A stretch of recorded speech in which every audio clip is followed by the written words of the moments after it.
shoot a video how to fix a window screen. So as you see, this is a window screen I'm trying to fix.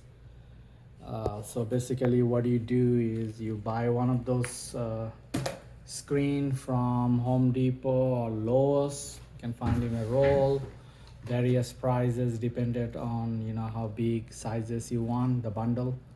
And you also want to buy this sealer, which will actually seal the window. I will show you in a minute. And also you want to buy this rolling knife that will help this seal to go in between, because as you see there is a gap. So what is going to happen once you got the size, cut it off little bit bigger, because then you can trim it down always. Then you put this thing on that gap.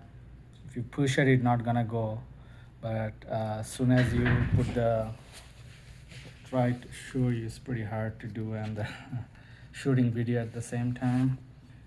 So you're gonna put this roller and try to,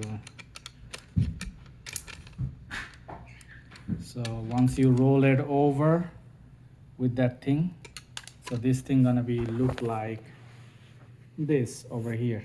It's gonna match up, it's gonna go in between, and that will hold the screen with the frame. I will do it in a minute. I hope this video is helpful. Give me thumbs ups and any comments you have. It's very easy fix for renters or homeowners. You don't need a professional to do it. Plus you can save money, because this screen can always go bad and you can fix yourself, very cheap.